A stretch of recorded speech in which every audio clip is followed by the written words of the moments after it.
Tommy's gonna taste the gin so that you don't have to. Let you save your money, yeah, that's what Tommy wants. Minimal dilution, cause we wanna taste the gins. But if the gins are bad, then we will throw them in the bin. Now let's hand it over to Tommy, who is gonna taste. He's gonna get all rowdy and shout up the place.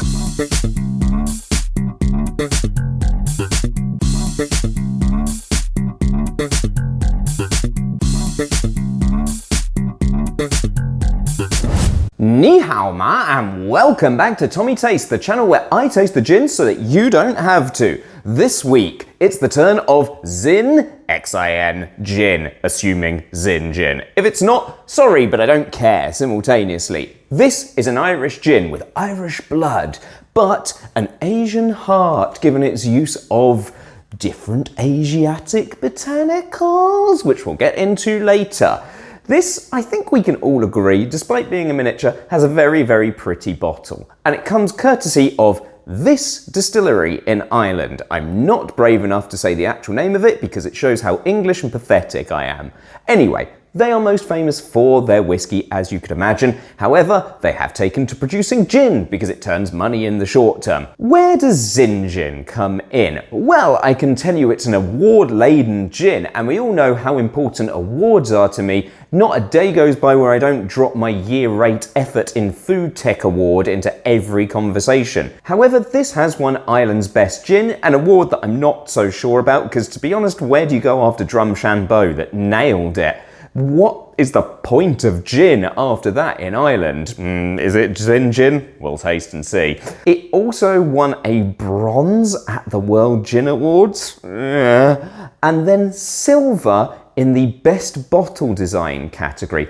I can see that this is a good bottle. I don't need a committee of bearded twats and old women to tell me that what I'm looking at is actually very pretty. What do you think about Xin Gin's bottle design, guys?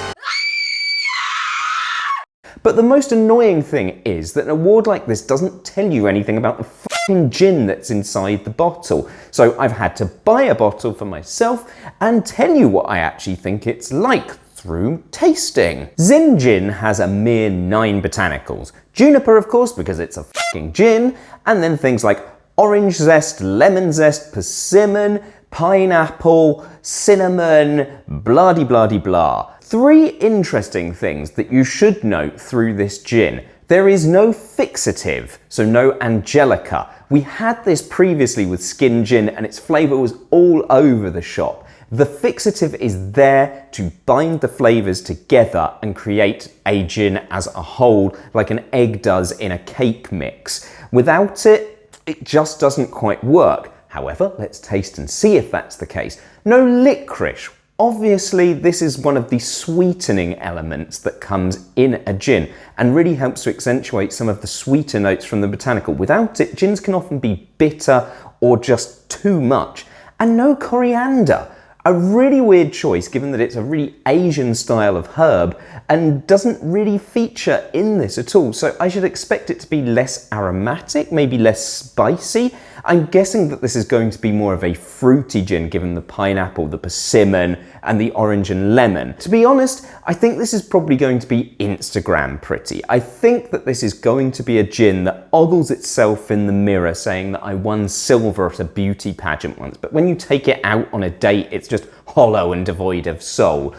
Will that change when we get it in the glass? Let's taste and see. Can you take a picture of me looking shy for Instagram, please? So here we go, a nice big measure of Xin Gin. Xin coincidentally means heart and feelings. So what kind of feelings am I going to get from this? Is it going to be a lovely heartwarming thing that's going to make me cry and eat my words to date? Or is it going to be absolute hatred? Let's have a whiff. Look around the room, I can tell that you are the most beautiful girl in the room. It's a very interesting nose. The juniper jumps out first and foremost, so you get like that woody kind of spicy note to it. Then you do get like sweet cinnamon notes. Obscurely it does smell quite licoricey despite not having any kind of licorice or anise botanicals in here. Can't say I get the pineapple. You get this slight kind of like melony, juicy persimmon note as well, which I'm quite liking. And to be honest, all of them come together quite nicely and create this almost cola root beer-like flavour. And I've never really had another gin quite like it. I can't say that I'm getting like an Asiatic kind of note to it. It's definitely different, but different doesn't mean Asian. Let's taste and see if I can find the Asiatic elements there. You're so beautiful. Well, you could be a waitress. You're so beautiful. Well, you could be an air hostess in the 60s. Okay, this gin is hard work. You are delivered this really kind of a hot, warm sensation in your mouth. It's not that the alcohol's not incorporated well. This is a 43% spirit, and the alcohol is well incorporated. The gin is certainly clean. It doesn't feel muddled or anything like that. However, it does feel like Xin Gin have really tried to offload a surplus of powdered spices that they brought into my mouth. It doesn't feel well incorporated flavour-wise. It's not really very well balanced. It is just a spicy kind of powdery warm attack in my mouth. It kind of reminds me of the cinnamon challenge in 2010 where everyone would just take a teaspoon of cinnamon and shove it in their mouth and you just weren't able to swallow it. All right, so here's the cinnamon, all right?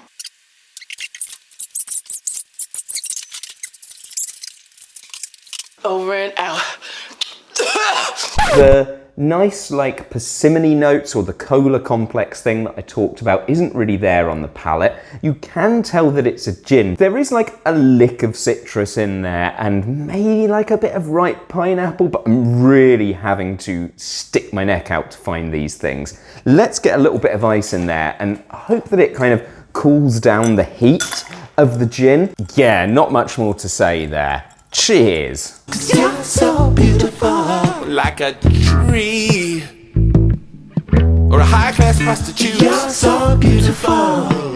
Okay, it's definitely better. I get way more of that juicy persimmon, almost melon-like flavour. It's still really spicy and like you get almost like this attack of clove. It's kind of like when you bite into a cardamom pod and that like intense rush of spice and aromaticity, if that's a word. I am too smart. I am too smart. I am too smart. S-M-R-T. I mean S-M-A-R-T. It's just too much. It needs to like dial it back. And this is where like a fixative would really help to hopefully like rein in those spicier notes. Or licorice would really help to like sweeten them out a bit and hopefully it would be easier to find things like the pineapple and the persimmon. I don't really get so much of the citrus now. I'm still not getting the Asiatic component of it whatsoever, but at this point I'm past caring. So splash a tonic in there. I think this is probably going to be a gin more for dilution just given how powerful it is, but yeah, let's have another taste and see. You could be a part-time model. You probably still have to keep your normal job. Yeah, it's definitely a better gin and tonic because I probably diluted there on a 1-to-1, almost 2-to-1 basis with the tonic, and you can still feel the heat and everything coming out of this gin.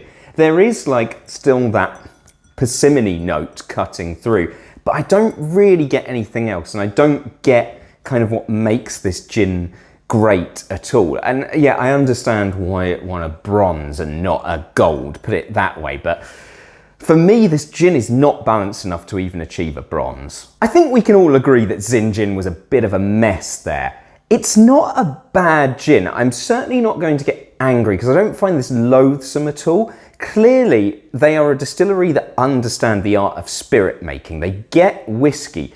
It's just a shame that they haven't really played by the rule book when it comes to gin.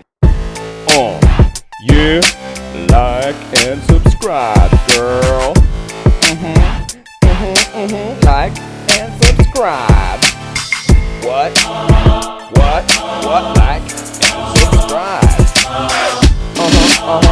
Whip it out. Like and subscribe.